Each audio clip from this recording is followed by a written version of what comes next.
అంటే ఇంత మరి దిగజారి మాట్లాడిన ఇప్పుడు ఒక మాట చెప్తా.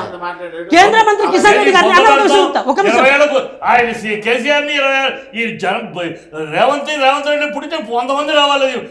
కేసీఆర్ అందుకే ప్రజలు నిర్ణయించారు.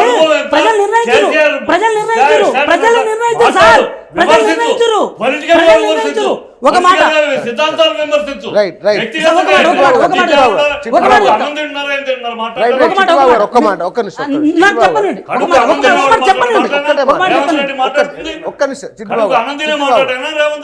చిట్టిబాబు గారు ఒక్క మాట. రేవంత్ రెడ్డి లాగా ఒక సామంత్ రెడ్డి ఇట్లా మాట్లాడడం కరెక్టా? పెద్దవాళ్ళు ప్రజాస్వామ్యవాది కదా మీరు. సంస్కారం గురించి మీరు మాట్లాడదు. సంస్కారహీనులు మీరు. ఒక్క నిమిషం చిట్టిబాబు గారు ఒక్క నిమిషం. భాష గురించి మాట్లాడుతూ మీరు కూడా పరిధి దాటవద్దు దయచేసి ప్లీజ్.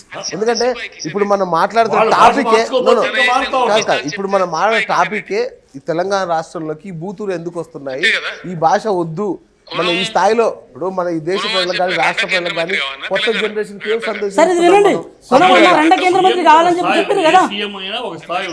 సీఎం అనే చైర్ గౌరవం ఇవ్వాలి. ఆ సీఎం చైర్ సంస్కారంతో మాట్లాడాలి. ఆ సీఎం చైర్ ఎక్స్ సీఎం ఒక 10 ఏళ్ళు రాష్ట్రాన్ని పరిపాలించిన తొలి ముఖ్యమంత్రి.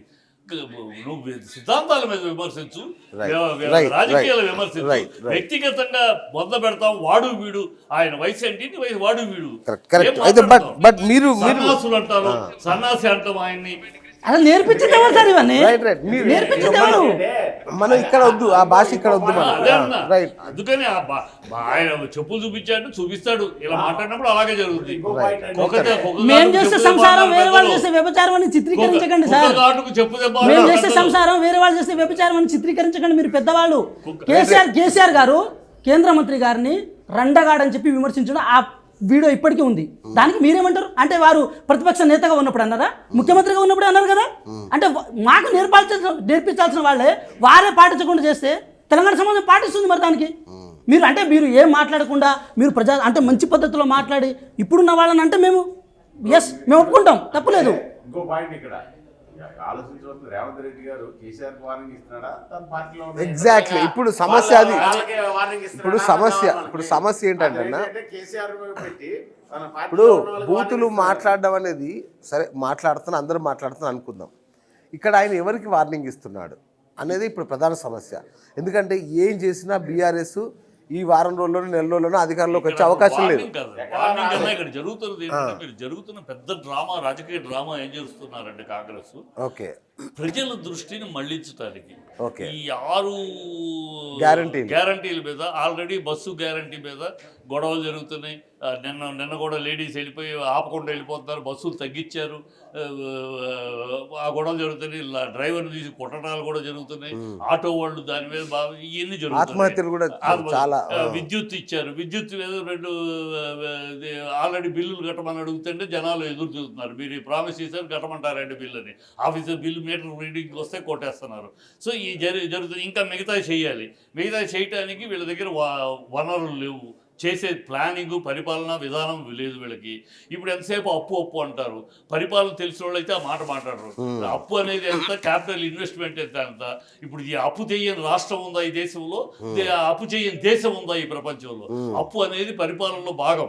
అప్పు చేయటం, దాన్ని క్యాపిటల్ ఇన్వెస్ట్, అప్పుని ఎట్లా వాడారనేది ఆ ట్రయల్ బ్యాలెన్స్ చూడాలి. అప్పులేంటి ఆస్తులేంటి చూడాలి. ఆ ఊరిని అప్పులు అని మాట్లాడటం ప్రజల్ని వీళ్ళు చేయలేని దాన్ని డైవర్ట్ చేయడానికి, ప్రజలు ఆరోగ్య గురించి మాట్లాడకుండా ఉండటం కోసమని ఈ డైవర్టింగ్ ఇది ఈ మాట్లాడటం అంటం దాని మీద అనిపించుకుంటూ డైవర్షన్, ప్రజలు దీని మీదకి వెళ్ళిపోతుంది కాన్సన్ట్రేషన్. ఇప్పుడు కూడా చూడండి మన డిబేట్ 6 దీని మీద కాకుండా వీళ్ళ మాటల మీద డిబేట్, డైవర్షన్.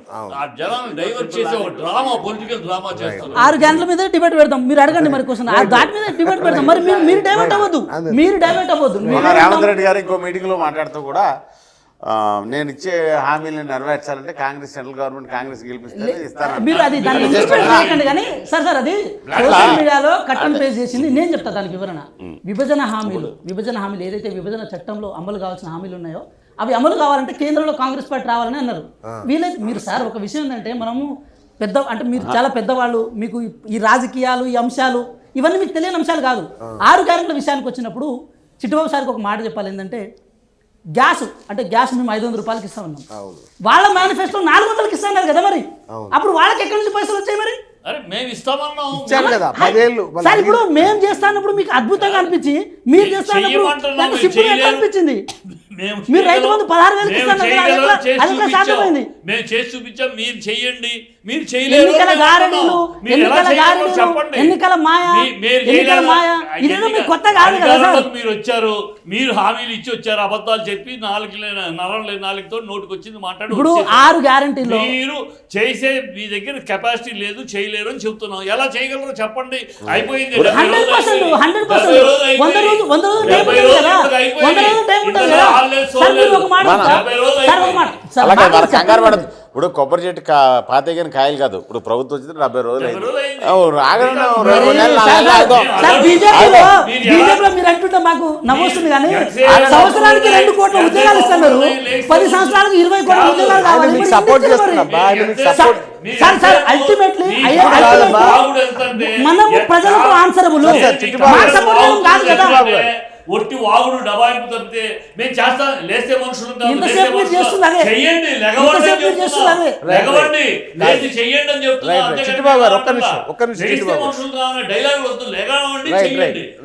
అసెంబ్లీలో పెడతాం రేపు గ్యాస్ గురించి, 100 రోజులు అయిపోయినా అసెంబ్లీ రేపు ఒక్క నిమిషం. ఇప్పుడు వెంకట్ మీకు ఆయన సపోర్ట్ చేస్తున్నాడు. ఇప్పుడు ఇక్కడే కాదు, మోడీ దగ్గర నుంచి వాళ్ళ పార్టీ వాళ్ళు అందరూ సపోర్ట్ చేస్తున్నారు. తీసుకోవట్లా మీరు. ఇప్పుడు మనది ఫెడరల్ స్ట్రక్చర్, వాళ్ళు సపోర్ట్ చేయడం అని కాదు, ఒక యూనియన్ ఆఫ్ స్టేట్ మీకు కాదు 40 రోజులు ఇచ్చారు టైమింగ్, 60 రోజులు ఉంది అంటున్నాడు ఆయన. నాకు చెప్పండి సార్ ఒక విషయం.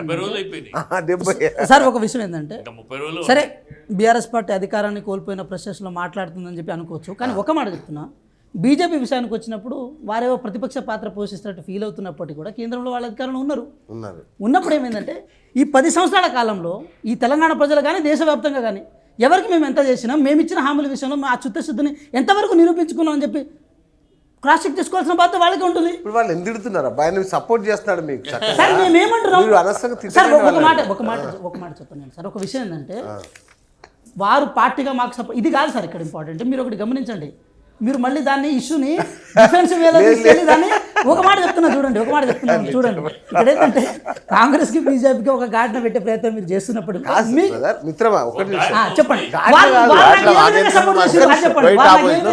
చెప్తా వినండి. అడగగానే మోడీ గారు వరాలు జల్లు. ఎప్పుడు కేసీఆర్ ఏ రోజు ఏమి ఇవ్వాల కేసీఆర్కి, మొన్నటి నుంచి ఆయన అడగగానే అప్పులు ఇస్తున్నారు, అడగగానే అన్ని శాంక్షన్ చేస్తున్నారు. మొన్న ఎవరు మన అమిత్ షా గారు అడగగానే అపాయింట్మెంట్, సొంత పార్టీ నేతలకు కూడా ఇవ్వట్లేదు అబ్బా అంతా. అట్లా కదా, అంటే మన కుటుంబం దేశం మన తండ్రి ఉన్నప్పుడు ఏ కొడుకు చేయాలి, మాకు అన్ని రాష్ట్రాలు కేసీఆర్ కొడుకు ఆయన వెళ్ళి అడిగితే కదా సార్, ఎన్నిసార్లు అడిగాడు అహంకారంగా వెళ్ళి అడిగితే కదా సార్, వీళ్ళకి వెళ్ళి అడిగితే కదా, అడగలేదు కదా. సెంట్రల్ పార్టీలు రెండు సెంట్రల్ పార్టీలు ఒక పాయింట్ లో కలుస్తున్నాయి. ఎక్కడంటే రీజనల్ పార్టీలు భ్రష్టు నాశనం చేసేయాలి, రీజనల్ పార్టీస్ ఈ దేశంలో ఉండకూడదు, 2 సెంట్రల్ పార్టీలు నువ్వు నేను తప్పితే ఈ రీజనల్ పార్టీలనే బతకకూడదు అనే ఒక ధ్యేయంలో ఈ 2 ఒకే లైన్లో నడుస్తున్నాయి.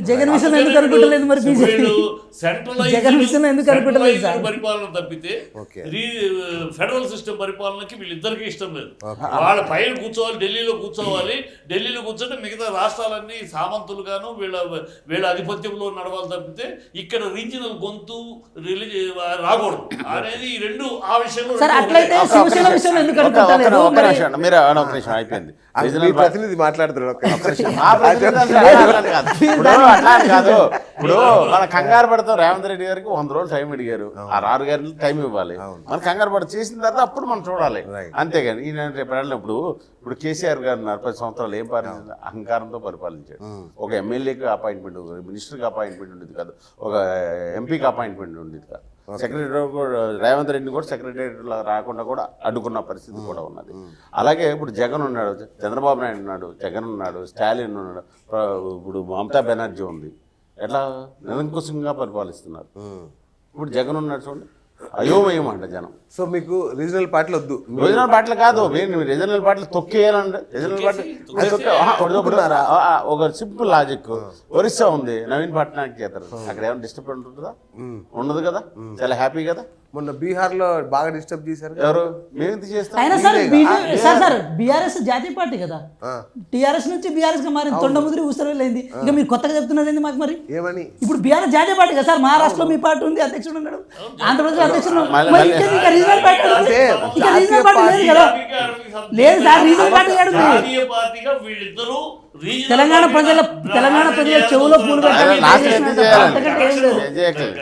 జాతీయ పార్టీగా రూపాంతరం చెందే లోపే తొక్కేశారు ఇద్దరు కలిసి.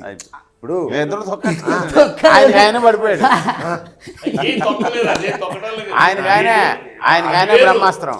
రీజనల్ జాతీయ పార్టీ అవటం వేరు, బీఆర్ఎస్ జాతీయ పార్టీలుగా ఉన్నది. ఈ రెండు రీజనల్ పార్టీ తొక్కేయాలనే ఉద్దేశం, ఆ ఉద్దేశం మేము జాతీయ పార్టీగా